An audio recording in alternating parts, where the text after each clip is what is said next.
buenos días amigos, bienvenidos a un nuevo capítulo de Punto Cero Podcast. En esta mañana queremos hablar con muchísima honestidad, queremos tocar un tema tabú que lamentablemente en la sociedad actual pues no es tan hablada, y quiero ir directo al punto. A muchas personas no nos han enseñado, no nos han educado acerca de la educación sexual, pero en esta mañana vamos a hablar desde el punto de que muchas veces dejar el silencio e informarnos desde un especialista y la importancia de hablar de este tema. Entonces, para eso ya está conmigo el doctor Sandro Calán. Él es especialista en obstetriz. Y para eso, pues le doy la bienvenida a este episodio de Podcast.0. Buenos días. Buenos días, muchas gracias con todos y gracias por la invitación. Me siento realmente halagado por la invitación y pues qué más forma de compartir mis conocimientos, a veces no solo en la consulta, sino que estos espacios son importantes para poder informar a la gente. Perfecto, doctor. Más o menos para que la gente le conozca, coméntenos un poquito de usted de manera breve, su perfil profesional, su experiencia. Listo, pues mi nombre es Sandro Calán, soy especialista en el área de obstetricia y ginecología como tal. Llevo ya 5 años de experiencia laboral. Aquí en Otavalo pues llevo ejerciendo cerca de 2 años. Estuve en Ibarra, en Apuela, en Guayaquil, trabajando ya bastante tiempo.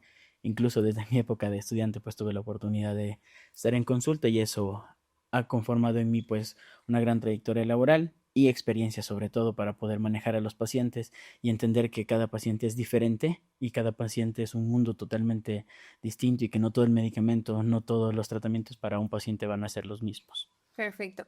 Antes de iniciar con el tema, ya adentrándonos a ejemplificar todo este tema de la educación sexual integral, doctor, ¿por qué cree usted que todavía este tema de la educación sexual sigue siendo muy incómodo para muchas personas?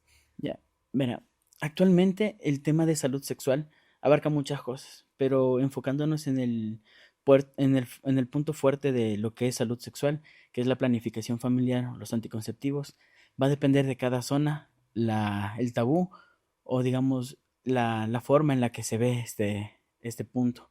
Porque en la costa, por ejemplo, cuando yo trabajé en Guayaquil, la gente es mucho más abierta, tiene menos vergüenza o es un poquito más abierta con respecto a adquirir uno. No tiene tanta timidez al pedir algún anticonceptivo, sabe que me quiero cuidar con esto, son más abiertos. E incluso para las ligaduras, que es un método quirúrgico, son mucho más abiertas las pacientes. No, sí, ya quiero ligar, ya no quiero más. Son mucho más directas. En cambio, en mi poco tiempo aquí en la sierra, el año que estuve trabajando en Apuela y los 2 años que llevo aquí en Otavalo, es muy variable porque hay pacientes que sí vienen directamente y me dicen, ¿sabe qué? Quiero cuidarme, y otras que en cambio, ¿sabe qué, doc? Vengo por esto, quisiera saber esto. Después de un rodeo, Ajá, ¿no? después de un rodeo me dicen, ¿sabe qué? Sí, necesito cuidarme. O hay otras que incluso van con las parejas y les da mucho miedo hablar frente a la pareja sobre cuidarse con algún anticonceptivo. Hace poco, serán unos 3, 4, 5 meses, tuve la oportunidad, gracias a un convenio, de dar charlas en un colegio con los padres de familia. Y muchos padres de familia estaban muy contrariados porque al hablarles de anticonceptivos ellos tienen una imagen muy satanizada y cerrada sobre lo que es un anticonceptivo. Y ellos piensan que por darles o hablarles a los hijos de anticonceptivos de las cosas con las que se pueden cuidar, no, es que si yo le digo eso a mi hija es como decirle vaya a tener relaciones, y no es eso. Yo no quiero que mi hija. Y esa es la parte que no entendemos. Una cosa es decirles a nuestros hijos, sabe que tienes estas herramientas para cuidarte, puedes cuidarte con esto. Yo sinceramente prefiero darles herramientas cuando tenga hijos, ¿no? Decirle, con esto te puedes cuidar, con esto te va a ir bien, esto te va a ir mal, o tienes que hacerte un control para poder elegir algo adecuado para ti, a que después me digan, ¿sabe qué? Salí embarazada y siendo muy joven, muy temprano, sin cumplir metas, sueños y esas cosas. Cuando hablamos de educación sexual, lo primero, y como usted dice, doctor, lo primero que piensa la gente, y muchos piensan, es de sexo, de que la educación sexual es educación a tener relaciones sexuales, pero no es así, va más allá de que simplemente pensar que alguien te está enseñando a cómo debes quizá explorar tu cuerpo o cómo deben explorar tu cuerpo. Entonces, desde el ámbito ya profesional, ¿cómo define usted el tema de la educación sexual? Verá, la educación sexual abarca un sinnúmero de aristas, se puede decir. La educación sexual básicamente se basa en orientar al paciente. No solo es escoger un método anticonceptivo, ayuda a planificar un embarazo. Hay algo que se llama atención preconcepcional, que me sirve para yo planificar para cuando me quiera quedar embarazada. No es solo embarazarse de un rato a otro. Hay que llevar un control, una planificación. Hay algo que se llama control prenatal, que entra justo dentro de la educación sexual o salud sexual y reproductiva. Van de la mano estos. Entonces no es solo como salud sexual, anticoncepción. No, no. Ujú. Es un campo muy amplio. Vamos, ya le digo, desde la planificación preconcepcional, el control del embarazo, que es el control prenatal, la elección de un anticonceptivo y planificar a futuro más hijos. Por ejemplo, si ya estamos embarazados, se puede planificar desde ahí para cuándo desearía el otro hijo y para eso se manda anticonceptivo, se cuida el paciente para tratar de cumplir esta planificación como tal. Entonces, educación sexual no es solo basada en elegir anticonceptivos o cómo explorar el cuerpo, que sí es parte. Por ejemplo, se le dice al adolescente, ¿sabes qué? Cuando me llevan pacientitas muy jovencitas, 10 11 12 años, ¿saben qué? Doc, quisiera que guíe a mi hijita en los cambios que puede tener. Entonces, eso entra también dentro de educación sexual, porque se les explica qué cambios va a sufrir a futuro su cuerpo, en tanto desarrollo, caracteres sexuales secundarios de las mujercitas, de los varoncitos, qué va a pasar, las mujercitas quitarle ese tabú del periodo que no tienen por qué callar, sino más bien hablar, para que puedan ser mejor guiadas, saber qué medicación se podrían tomar en caso de que las dolencias sean muy fuertes.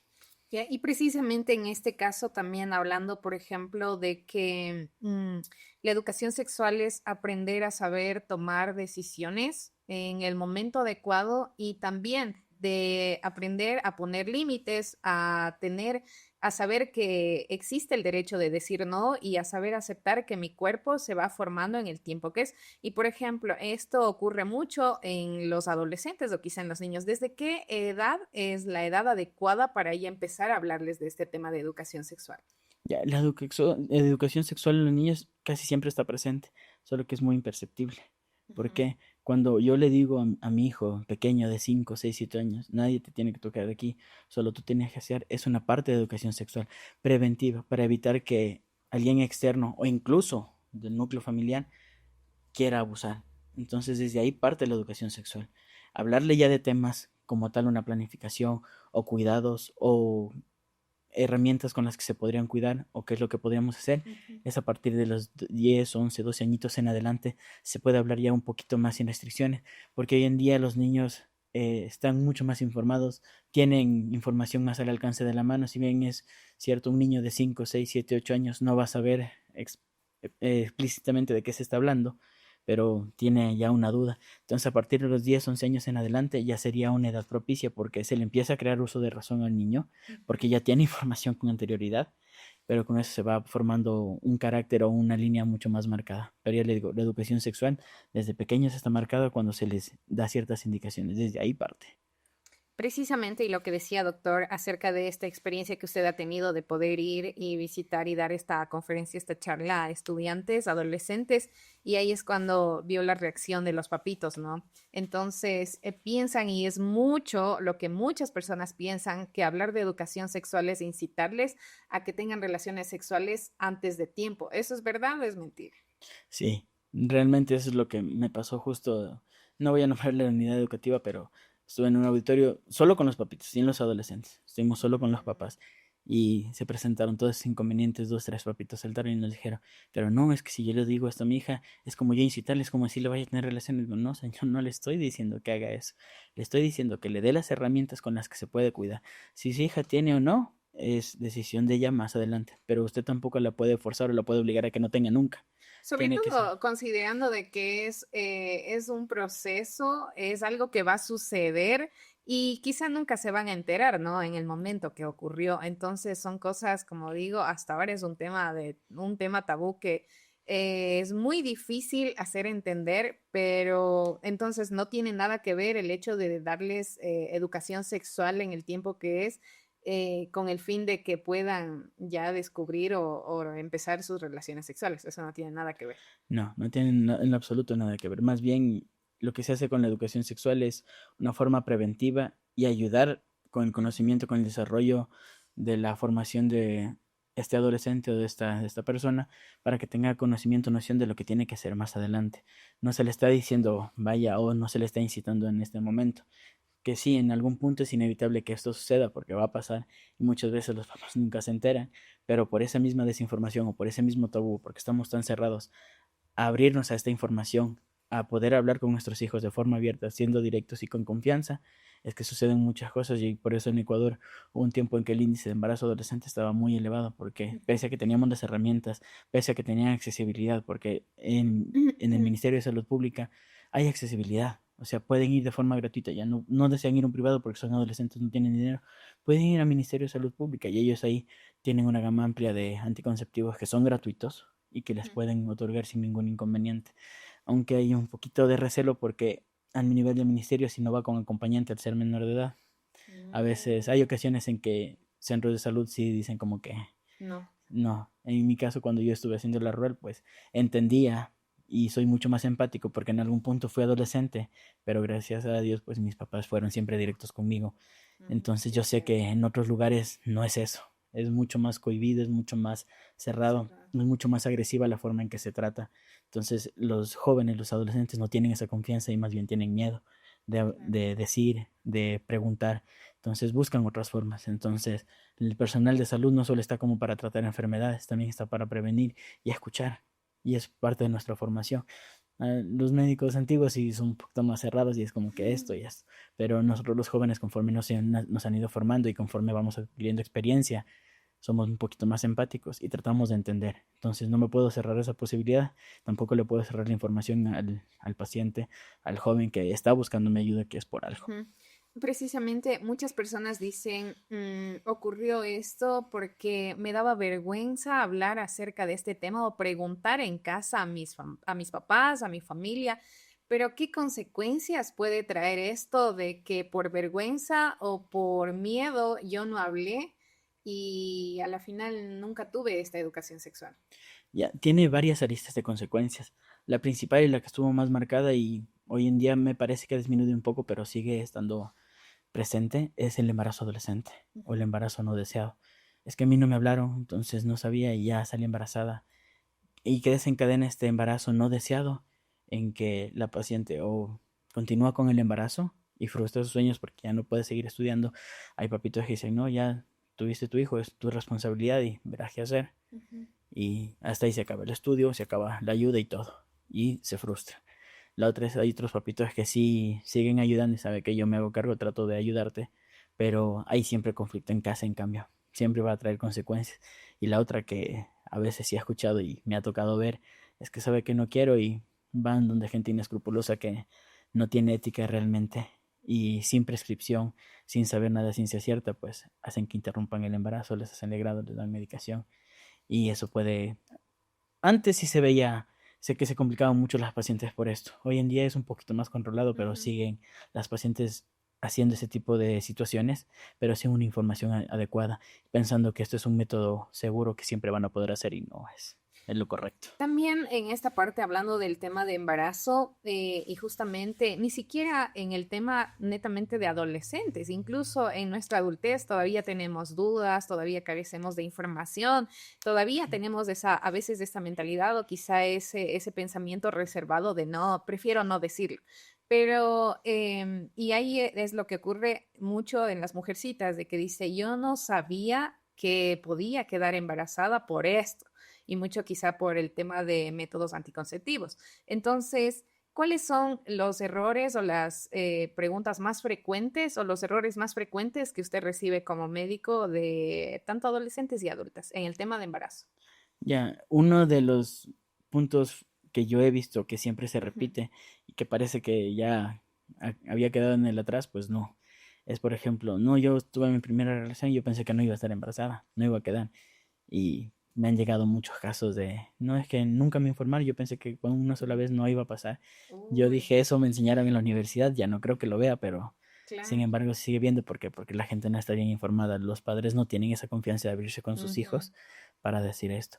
Ahora hay otras que ya tienen dos, tres hijitos que no desean cuidarse o que incluso a veces están bien mal guiadas por profesionales que pues no manejan bien a sus pacientes o no administran bien la medicación y viene los embarazos no deseados, pese a que se estaba cuidando. Y la otra es el descuido de los pacientes con respecto al tratamiento o a la continuidad con algún anticonceptivo. Claro. Y en esta parte también vamos a hablar, muy importante, el tema de las enfermedades de transmisión sexual, más conocidas como las ETS. Ujú. ¿Cuáles son las más comunes y de qué manera afecta? Porque esto también va dentro del tema de la educación sexual, porque la educación sexual, como dice, educación sexual integral, es hablar de cómo protegernos y cómo saber tomar decisiones para el beneficio de mi cuerpo y de saber cuidarme también. Entonces, ¿cuáles son estas enfermedades, doctor? Ya, Que muchas veces quizá lo hemos escuchado, ¿no? Por ejemplo, yo hablo desde mi punto de vista y también desde lo que se escucha. Hablan mucho, incluso en el Ecuador, cada vez van incrementando los casos de VIH. Y es como que VIH, VIH, VIH es un término, ya quizá sí, ya lo he escuchado, pero hasta ahí. Pero ¿cuáles son las verdaderas consecuencias de que la educación sexual no haya llegado a tiempo o quizá no le hemos dado la verdadera importancia a este tema? ya, por ejemplo, y si bien es cierto, usted lo acaba de mencionar, el VIH es una de las enfermedades que venía creciendo de forma paulatina y que hoy en día está en más auge, o sea, está en su punto más grande, sobre todo en nivel Latinoamérica, ¿sí? Cuando nosotros hablamos de educación sexual, hablamos de protección, ¿sí? Sobre todo también para lo que es ITS, pero a veces no le damos nosotros la relevancia necesaria. Por ejemplo, nosotros hablamos como solo de cuidarnos para no embarazarnos, pero nadie habla de cuidarse para no enfermarse. Exacto. Entonces, si yo me pongo una inyección que sea mensual, trimestral, o tomo pastillas todos los días, o me pongo un implante que me protege 3 años, 5 años, me pongo un DIU que dura 5, 10 años, o un DIU hormonal que son para 3 años, me va a cuidar simplemente para no quedar embarazado, para no embarazarme. Pero ninguno de estos me va a servir para mí protegerme y evitar que me contagie de alguna infección de transmisión sexual. Hay estudios que nos dicen que incluso el preservativo es látex, pero son fibras bien tejidas y que a veces, según estudios pues de hace unos 5 o 6 años, dicen que el virus puede filtrarse por las tejeduras del preservativo. Ujú. Entonces, de hecho, a veces el uso incorrecto o la forma incorrecta de aplicarnos el preservativo también influye sobre la contaminación. Entonces, el VIH ha venido creciendo hoy en día porque hoy en día la sociedad, pese a que ya nos hemos quitado el tabú de la sexualidad, son un poquito más abiertos, somos también más promiscuos y no tenemos los cuidados adecuados. Hay ocasiones que incluso salen de farra y ya Ujú. se desinhiben con un poquito de licor y eso también conlleva a consecuencias a que la gente no se cuide o no tenga las medidas adecuadas Correcto. y no sabemos si la persona tuvo o no cuidado.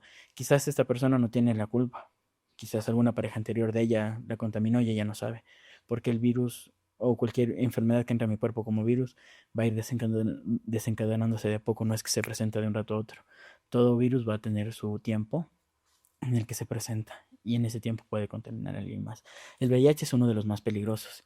Las siglas de VIH significan virus de inmunodeficiencia humana. Entonces, ¿qué quiere Ujú. decir? Ataca mi sistema inmune. Por eso las pacientes con VIH se enferman seguidos de gripe o de cualquier cosa. Y ese es el Mm. virus como tal, el nombre VIH. Pero hay una etapa de esto que se llama SIDA, VIH-SIDA, Ujú. que es la etapa final de esta enfermedad, donde el sistema inmune está pero hecho pedazos. Entonces, una simple gripe puede detonar en el fallecimiento del paciente que ya está en Ujú. la etapa de VIH-SIDA. Se afecta la parte nerviosa, los pacientes sufren con dolores crónicos como no tiene idea. Y a veces ya necesitan de medicación muy fuerte para poder manejar hasta que logren fallecer.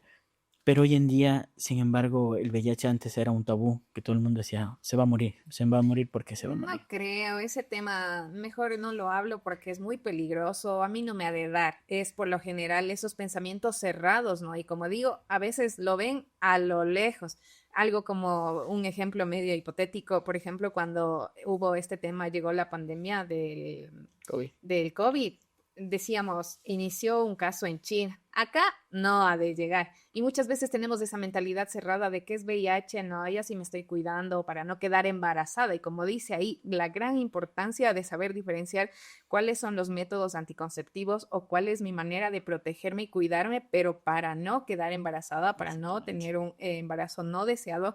Pero no hablamos más allá de que mediante también las relaciones sexuales estamos expuestos a otro tipo de enfermedades. Y ahí está el VIH, que no es tan, quizá aquí en Otavalo no sé con exactitud si es que quizá pueden existir casos, pero por ejemplo aquí en el Ecuador sí hay como ciertas ciudades ya bien marcadas de muchos casos o que los casos van incrementando.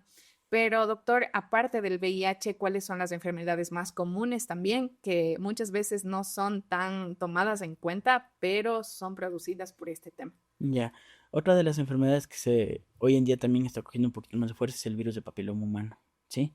Es Ujú, una de las que se está volviendo más común, que antes de 10 pacientes, uno o dos, exagerando, lo ujú. presentaban. Hoy en día de 10 pacientes, 7 8 lo presenta. Se está Wow. volviendo más común, pero es algo manejable, siempre y cuando nos quitemos ese tabú y esa venda de los ojos y abramos los oídos hacia lo que nos están informando y siempre acudir a sitios adecuados para podernos informar. Otra de las enfermedades que se ha vuelto más común es la clamidia, que siempre ha sido de transmisión sexual, que es producida por una bacteria, la tricomoniasis, da por un parásito que es de transmisión sexual. La Ujú. Gardnerella antes se consideraba que solo era por una alteración, hoy en día ya se puede catalogar como una infección de transmisión sexual, pero que todas estas son manejables e incluso el mismo VIH son manejables. Todas estas enfermedades que le acabo de nombrar, con antibióticos, con tratamientos adecuados, ¿sí? Con un manejo correcto, se pueden manejar sin problema, pueden desaparecer porque si son producidas por bacterias, por parásitos o por hongos, van a desaparecer sin problema, se pueden manejar. Ujú. Las únicas que son más complicadas de poderlos manejar, entre comillas, son las que son producidas por virus, en este caso el VIH, que eso sí requiere medicación de por vida. Y hay tratamientos. Hoy en día en ministerio tenemos especialistas en VIH que Ujú. hacen seguimiento de los pacientes y que incluso llegan a hacer que la carga detectable o la carga viral del VIH sea baja o casi nula, que no se detecten pruebas normales y eso está bien, pero siempre y cuando tengamos el control adecuado. Y el VPH, que es el virus de papiloma humano, se puede mantener bajo control. Dentro del VPH, pues hay serotipos que son peligrosos para las mujercitas porque son precursores de cáncer de cuello de útero. Y hoy en día, pues antes se hablaba que solo las mujercitas se las cuidaba, por eso antes en las escuelitas o en los centros de salud se ponían solo vacunas para las niñas. Hoy en día ya se Sí, ponen los niños. precisamente eso es mi pregunta, doctor. ¿Estas enfermedades que usted acaba de mencionar, se da solamente a mujeres o también a los hombres? Ya, ahí vamos. También se puede presentar en los hombres. Ahí iba con lo del VPH. Antes solo se protegía a la mujercita. Hoy en día, ahí al hombre también le salen verrugas por VPH. Y hay ciertos serotipos que son específicos y que no es que van a dar esta patología, pero son precursores, o sea, son detonadores de cáncer de testículo y de pene. ¿Sí? Entonces, antes solo se cuidaba a las mujercitas del VPH. Hoy en día, ambos sexos tienen que cuidarse. La clamidia, la Escuchen, tricomona, varones, por favor. la clamidia, la tricomona, la candidiasis, que son producidas por bacterias, por hongos, por parásitos, también pueden darse en el hombre, pero en el hombre casi no presenta síntomas. A menos que sea muy agresivo, empieza a presentar de pronto alguna secreción o picazón o algún cambio de color o alguna inflamación de la cabecita del pene. Si no, no suele dar síntomas, por eso el hombre es asintomático. Ujú. Aparte de que nuestro órgano pues, reproductor está externo, la mujercita se contagia porque presenta síntomas más rápidos, porque la mucosa vaginal es muy sensible y es la que recibe básicamente a veces la afección. Entonces por eso en ella se presentan síntomas mucho más rápidos o son más evidentes. En el hombre casi no, y no se le para mucho asunto. Dice, no, es que a mí no me pasa nada, no. Por eso cuando se va por una infección, al menos de forma personal, casi siempre prefiero tratar en pareja.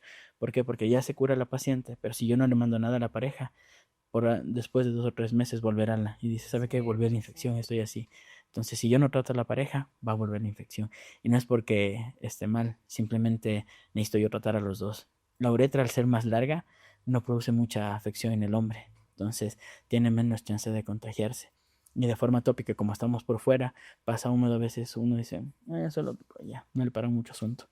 Pero es por eso Ujú. menos que salga alguna secreción o hay algo raro, o dice, ¿sabe qué? Está oliendo un poco extraño, ahí recién acude, pero ya la infección ha escalado y ha sido un poquito más complicada. ¿Qué importancia es también hablar de este tema? Porque sí, por muchos casos, y se escucha mucho de que los hombres en esta parte sí también son bastante cerrados, son bastante como que, a ver, y mucho sucede de que la culpa, yo he escuchado, ¿no? De que, por ejemplo, la mujercita se enferma y dice, no, pero eso es allá tu problema, o sea, ahí tú tienes que solucionar. Y sí existe tanto machismo por ese lado de que no, si tú te enfermaste, ahí Mira tú, pero muchas veces sí he escuchado incluso casos de doctores que dicen, no, el problema no es de la chica, no es de la mujercita, sino proviene ya del varón. Y en este caso, por esa mentalidad de que dicen, no, yo no necesito cuidarme, a mí no me pasa nada. Y quizá es una de las razones por lo que son asintomáticos. No presentan síntomas como las mujeres. En este caso, las mujeres sí somos bastante como delicadas en ese sentido. Pero, ¿cuál sería la recomendación para los hombres? Cuando están presentando, quizá a veces dejamos cualquier cosita, por más mínima que sea, pero es muy importante en esta parte. Ya, en este caso, el aseo. El aseo. El hombre, pues si bien es cierto, tiene su órgano hacia afuera, la forma de hacer el pipí, pues es muy diferente, pero nadie tiene las medidas adecuadas para después de esto. O incluso, al menos de forma personal, cuando van a mi consulta, yo siempre recomiendo, antes y después de tener relaciones, prefiero hacer un aseo previo, porque con eso yo me evito que todas las bacterias, todo el cúmulo de bacterias que yo vine acumulando durante el día, porque tuve que hacer actividades, estoy sudado, esto Ujú. está húmedo, es un ambiente propicio para que crezcan bacterias, crezcan hongos, y si yo no me aseo, pues puedo contaminar. Ese cambio de pH por el sudor, por todo lo que vengo acumulando, puede afectar como tal a la mujercita. Entonces el aseo, los cuidados, lavarse bien, ¿sí? Se recomienda también, pues, que es un poquito también un tema delicado para los varones, la circuncisión, que es la telita que recubre la cabeza del pene, cortarla, ¿sí? Y se deja descubierto. Es una forma de aseo porque no se va a acumular nada. Va a quedar libre. Vamos a lavarnos con agua y jabón y cuando ¿Y hagamos eso a pipí. qué edad se aplica? Hay culturas que dicen que desde que se nace, ya cuando los Yo bebés esto están de la carnitos. circuncisión, doctor, lo he escuchado en la Biblia nada más. Exactamente, Sí. entonces dice que se hace desde que nace, pero en un adulto también se puede hacer. Y es Mm. un procedimiento ambulatorio. Se lo hace, se demora 2, 3 horas y se ¿Y va a su eso es por casa. decisión del paciente o por ya como una regla Ya. establecida desde que nace? No, eso es, aquí al menos en Ecuador no se acostumbra a eso. Ajá. Aquí en Ecuador son muy pocos los varoncitos que han sido circuncidados. Entonces, ya cuando se vuelven adultos, es una decisión del paciente y va a depender de dos cosas. Que el paciente diga, sabe que sí, quiero circuncidarme como prevención porque leyó, porque se informó, o la otra es porque adquirió alguna infección. Está con algún brote herpético, está con BPH, está con algunas verruguitas y lo ideal es ahí quitar esa pielcita y que la cabeza del pene quede totalmente descubierta por aseo y para evitar reinfección. Wow. Y doctor, bueno, por otro lado, hablando de este tema de métodos anticonceptivos, que es muy importante y ahora se ve muchísimo, ¿no? Para las mujeres es ya muy común que sepamos cuáles son los métodos anticonceptivos y de hecho le quisiera pedirle a usted que nos pueda mencionar cuáles son los más comunes o cuáles son los más recomendados, pero ahora existe o escuché alguna vez en una noticia que dicen que ya también sacaron estas pastillas anticonceptivas para los varones. ¿Es cierto? Estamos en estudios todavía, o sea, ese tipo de investigaciones para los anticonceptivos para varones está en estudios, aún está en pañales, se puede decir, porque Mm, hace un tiempo se habló de inyección para los hombres. ujú. Hoy en día se habla de pastillas, pero ninguno se ha logrado clarificar como tal. Ninguno ha llegado a decir, ¿sabe qué? Sí, por fin sacamos y va a la venta. Hasta el sol de hoy ya llevo 5 o 6 años escuchando y hasta ahora no salen inyección ni pastillas, porque es un caso un poquito más complicado, porque el hombre está constantemente produciendo espermatozoides, ¿sí? Ujú. El hombre nunca deja de producir, el hombre siempre está produce espermatozoides, entonces hay que buscar un método para el varón que sea hormonal, que haga que se deje de producir espermatozoides, pero cuando se deje de tomar vuelva a producirlas, porque puede pasar que dejan de producir y queda. Claro. En cambio, en la mujer ovula una vez al mes. La ovulación es la que nos dice el tiempo o la hora y que libera la célula que se necesita para que pueda ser embarazada. La mujer lo libera una vez al mes, en cambio el hombre está produciendo constantemente. Entonces es mucho más fácil interrumpir el ciclo de una sola vez al mes que el que está continuamente produciendo. Entonces, si bien es cierto, hoy existen anticonceptivos para las mujercitas, el hombre lo único que contiene ahorita pues es el preservativo y la vasectomía, que es irreversible, que básicamente es la interrupción de el cortecito de los cordones espermáticos por donde pasan los espermatozoides para que ya no haya paso, para que ya no haya continuidad del mismo, pero esto ya no es reversible, es bien complicado. Y el otro Claro, es el ya tiene que estar preservativo, bien decidido, aquí ya no ya quiero no quiero hijos, ya, hijos y ya ahí sí. no. Y el preservativo, pues que por muchas ocasiones a veces nos gana y dice, no, y ya. Entonces eso también es una forma de descuido. Pero ya le digo, hoy en día existen anticonceptivos de muchas variedades para las mujeres, pero es el problema que no estamos bien informados. Muchos dicen, ah, no es que con este le fue bien a mi amiga y eso utilizo yo. No es que este me recomendó la de la farmacia y eso utilizo yo. Hay incluso profesionales de salud que por en el caso del ministerio, por tiempo, por ahorrarse que el paciente ya no vuelva, tome de una vez. Pero no es la forma adecuada de elegir un anticonceptivo. Cada paciente tiene que ser estudiado de forma minuciosa para poder elegir un anticonceptivo. No es solo, y listo. Por ese mismo tema de que tenemos como quizá esa mentalidad cerrada, esa vergüenza, ese miedo de ir donde un profesional del área, un especialista como tal de la educación sexual o que me ayude en este tema de la planificación familiar, es que muchas veces la gente recurre, como dice, lo típico de ir a la farmacia y preguntar, ¿qué será que puedo usar? Pero no todos los que están en una farmacia son profesionales como Candelaria, le van a decir, incluso por vender, no, no es por nada, pero sí por vender le van a decir, verá, este es bueno. Pero he ahí la importancia de yo acudir a educarme primero y a saber conocer mi cuerpo, cómo funciona mi sistema inmunológico, a qué puedo yo someterme. Y ahí la importancia de acudir, como digo, y saber qué tipo de método debo usar, ¿no es cierto? Porque mucho cae este tema de que ya yo usé, pero hay casos también de que les dan ciertas reacciones. Y por eso digo, sí, por favor, chicas, si están escuchando y si se sienten identificadas, pierdan ese miedo de ir, consultar con su médico sin miedo, porque para eso están los doctores. Así es. Entonces, doctor, ahora quisiera preguntarle en su ámbito, en su trabajo, ¿usted ha tenido algún caso con el que ha podido ayudar a alguna persona mediante la educación sexual?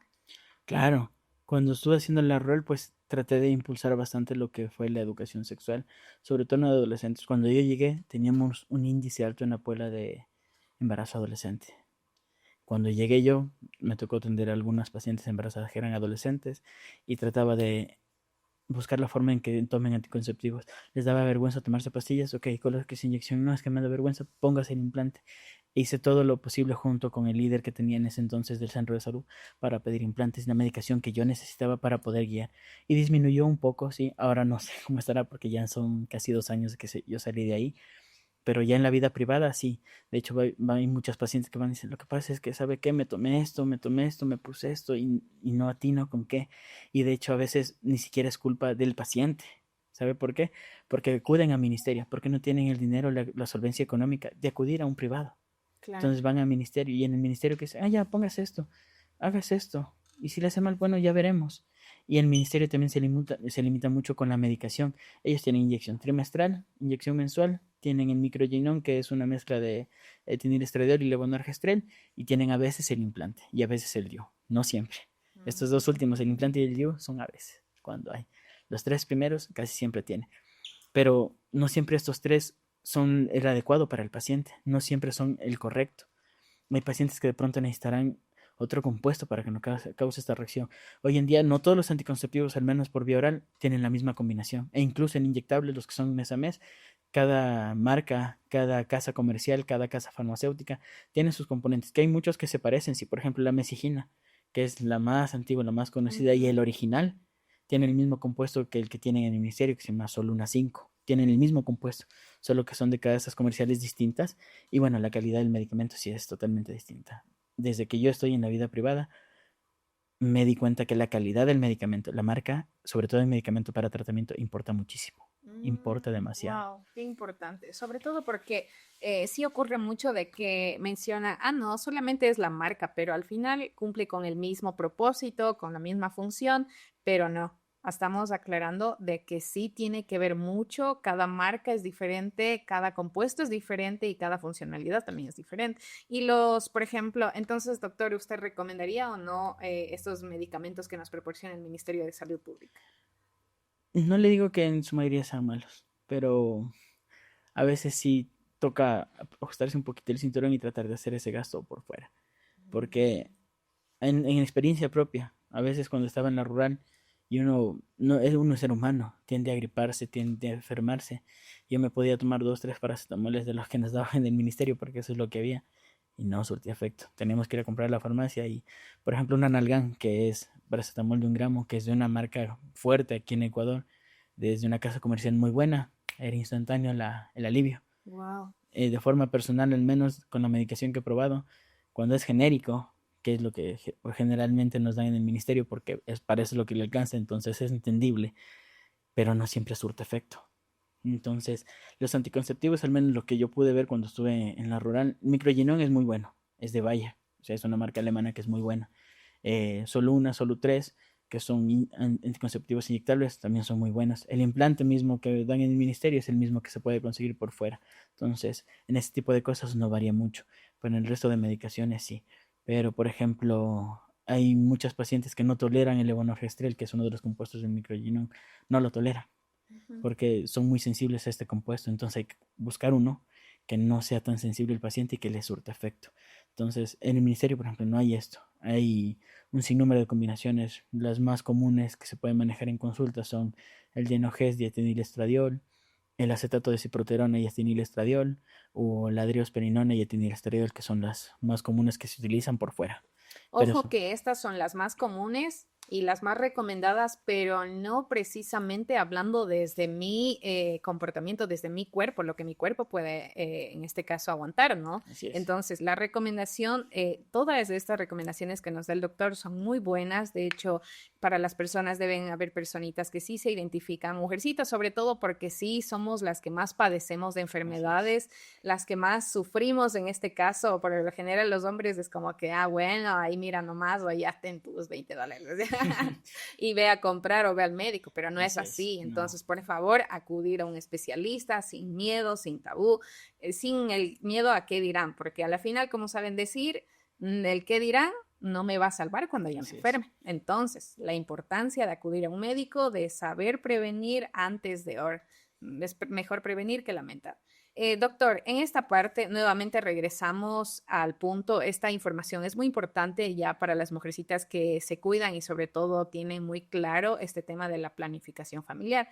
Pero ahora, este tema de la educación sexual viene de o sea, mejor dicho, este tema de la educación sexual es obligación de las escuelas o de la familia implantar en los niños o Ya, adolescentes.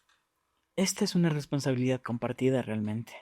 Si bien es cierto, hace mucho tiempo se lanzó una campaña donde los docentes tenían que impartir salud sexual y me pareció perfecto porque era una forma de guiar a los alumnos. Yo estaba justo como estudiante de colegio en ese entonces, pero el que me daba educación sexual me daba matemáticas. Entonces es Sí. como que algo ¿Qué debe tiene saber que porque ya ver es lo uno adulto, con lo otro? algo Pero debe sí. saber porque es adulto, pero no era la forma correcta, no era la forma adecuada. Entonces fue en esta época donde al menos yo tuve muchas compañeras que no sé qué será de la vida de ellas actualmente, pero que cuando yo estuve en el colegio salieron embarazadas porque estuvieron bien mal guiadas, o sea, súper mal guiadas. Claro. Y en ese entonces el índice de embarazos, en vez de disminuir, empezó a aumentar porque la gente estaba mal guiada. De pronto estaba dando ese tipo de materias a alguien que no tenía conocimiento exacto sobre anticonceptivos, sobre cómo funcionaba, qué se podía hacer, qué se tenía que hacer. Entonces, este tipo de cosas sí marcan bastante, sobre todo en la vida escolar. Y en la familia también es importante hablar de esto, quitarnos ese tabú y hablarle directamente a nuestros hijos, que nos tengan esa confianza. No digo que nos hagamos amigos de nuestros hijos, porque de eso no se trata, sino más bien de tener confianza, papá, hijo, que tenga el problema que tenga, sea capaz de conversarme, sea capaz de comentarme lo que está sucediendo y yo poderle guiar, yo poderle informar. Y si yo no puedo, si yo no tengo el conocimiento necesario o no me siento listo, ok, coja a su hijito, vamos a un centro de salud. ¿Sabe qué? Mi hijita está atravesando por estos cambios. Me gustaría que usted le informe porque realmente si yo le informo, tal vez le informe mal. Necesito que usted le informe. Y el personal de salud está para eso. Está para poder informar y guiar. Ya le digo, no solo está en curar. Nuestra profesión no solo es curar enfermedades, sino prevención. Y una forma de prevención, sobre todo en adolescentes o en personas ya adultas, es la prevención de embarazos no deseados. Doctor, le mencionaba que ya hablamos de que la responsabilidad debe ser compartida Así es. desde las unidades educativas, desde la educación escolar y también de la familia. Sin embargo, existe mucho este miedo por parte de los papás, por parte de la mamá, que dice, yo no sé cómo llegar a mi hijo, cómo debo hablar con mi hijo. Y yo tuve recientemente una experiencia de una familiar mía que el hijito ya está creciendo y decía que veía solamente por las historias, por los estados, porque ahora todo está en un celular y veía como historias medias raras por ahí que ya hablaba de temas de como quizás relaciones, no precisamente sexuales, pero relaciones ya con una amiguita. Entonces yo le decía, tienes que hablar con él y tienes que ya educarle porque no se sabe y no quisiéramos que llegue con una noticia que no te va a gustar. Así es. Entonces edúcale y decía, pero es que yo no sé cómo hablar, yo no sé cómo decirle, me da vergüenza decirle eso a mí. Entonces, ¿cuál sería la recomendación para que las mamitas puedan hablar con total libertad acerca de este tema? Ya, con respecto a mamá o papá, cualquiera de los dos, Ujú, porque no sabemos qué figura siempre está presente, pero totalmente. cualquiera de las dos figuras tiene que ser, a un adolescente no se le puede hablar con rodeos, porque la mente de un adolescente es tan volátil y atrapa muchas cosas que entre lo que uno da rodeos para poder llegar al punto central, se me perdió. Ya. Entonces, la mente del adolescente vuela tanto y absorbe muchas cosas que a veces puede haberme parado bola solo al inicio. Y cuando ya llego al Claro. punto central, se me distrajo. Chuta, Entonces, esa parte no escuché. O sea. eso no le había escuchado, pero bueno, ni modo. Entonces, Sí. con un adolescente hay que ser un poco más directos. Tampoco hablarle tan crudamente, ¿no? Hay que ser Ujú. directos, pero con palabras un poquito más suaves. Por ejemplo, mijito, ¿sabes que me di cuenta de esto? Prudencia. Si no tienes la confianza de avisarme, está bien, ok, yo te entiendo. Pero sí necesito informarte de esto. Ahí se le puede hablar de los métodos anticonceptivos, en el caso de él, pues los preservativos, que si en algún punto va a tener, pues que es mejor con esto para evitar infecciones de transmisión sexual, porque no sabemos si la nena o la compañerita pues ha tenido o no ha tenido, porque hoy en día nadie se sabe. Caras vemos, corazones no sabemos. Esa es la Ujú. realidad. Entonces, enseñarles, sean varoncitos, sean mujercitas, darles las herramientas, ponerles a disposición las herramientas y abrirles esa confianza. Ya le digo, no de ser amigos, pero sí de que cuando tengo un problema, tengo una duda, me pueda venir a consultar. Pero eso también va mucho, no solo, no quiero ganarme a mi hijo yo ahorita. Tengo que haber construido una buena relación de confianza con mi hijo desde antes. Porque si yo le quiero hacer de un rato a otro cuando mi hijo es adolescente, de pronto no va a resultar bien. Porque no construí yo eso antes. Yo antes le construí una figura autoritaria donde me tiene más miedo que confianza. Entonces, si él me ve bajo ese concepto, no me va a confiar y no me va a contar nada. Claro. Y en esta parte, doctor, también vamos al tema, por ejemplo, de las mujercitas. Y yo creo que mucho tiene que ver, todo, como dijo usted, todo está conectado, ¿no? Todo se conecta, el tema de el ámbito social, el ámbito económico, el ámbito familiar, todo se conecta Así desde que es. exista una buena educación sexual. Pero ahora vamos también por el lado de que mucho ocurre en las adolescentes, en las chicas, el aprender a decir no, por ejemplo. Tienes que hacerlo, es una prueba. La típica frase trillada de que es la prueba de amor. Así es. Pero qué importante es saber educar esto para que no ocurra y muchas veces por el hecho de no perder y no defraudar o no fallarle a mi novio, a mi pareja, aquí a mi ligue, no, o sea, yo acepto, pero ¿cuál es esa recomendación de no tener el miedo de decir no? De saber aprender a poner límites y decir, no, a ver, yo tengo que primero estar educada en este sentido y que el hecho de que alguien me exige a hacer algo que yo no quiero es amor. Así es. Entonces, también ahí, doctor, ¿cuál sería la recomendación en este caso para las Bueno, señoritas? con respecto a las adolescentes, pues es un poquito complejo manejar este asunto porque casi no siempre escuchan. Es el problema, que son un poquito a oídos cerrados. Pero sí tener la confianza, si es que papá o mamá no me brindan esa confianza porque les tengo miedo, porque no me dan esa seguridad, no me brindan esa confianza. Sé que ellos me quieren, me aman, pero yo no tengo esa confianza de hablar con ellos porque ellos son mi autoridad y bajo ese punto siempre los he visto siempre, pero siempre hay alguien más. Hay un tío, hay un hermano, hay un primo, alguien que ha sido mayor, que ya ha atravesado de pronto esto y que te puede guiar un poco mejor. Tener el autoestima un poquito más alto también influye bastante.